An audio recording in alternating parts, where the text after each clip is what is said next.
Welcome to Invect, your ultimate destination for demystifying the world of investments. In the first quarter of this year, S&P 500 index hit 22 new closing highs, up more than 10%. This is the 11th time since 1950 that the index has risen by more than 10% in the first quarter. There are many factors that fuel investors' optimism, such as encouraging economic data, etc., and these factors have prompted investors to raise their expectations for the company's profits, especially for soaring technology companies. Major banks will be the first to kick off the first quarter earnings season this weekend.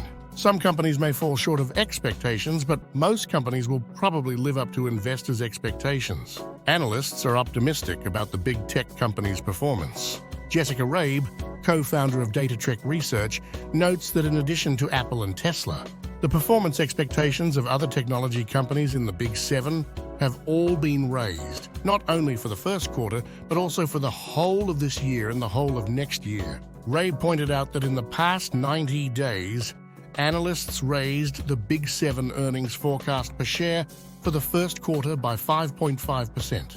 If Tesla is not included, this figure will be more than 10%. Analysts raised the Big Seven earnings estimates for 2024 and 2025 by more than 3% per share.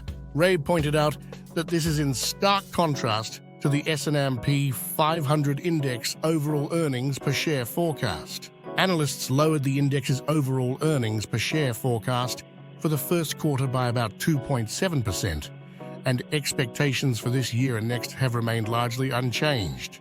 Despite rising interest rates this year, the fundamentals of most big tech companies are far better than the overall fundamentals of the S&P 500 index, Rabe said.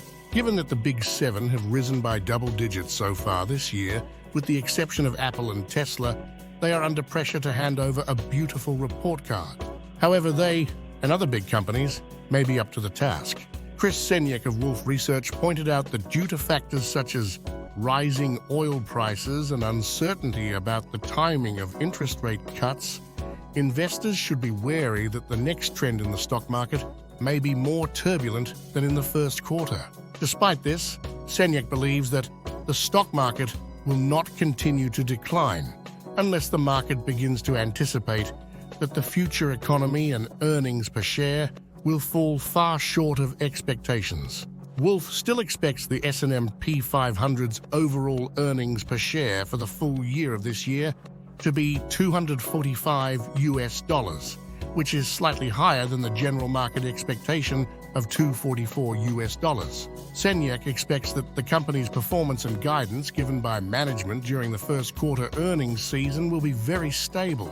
Senyek also pointed out that in addition to technology companies, profit expectations for companies in the semiconductor, equipment, automotive, financial, and consumer services sectors have also been raised.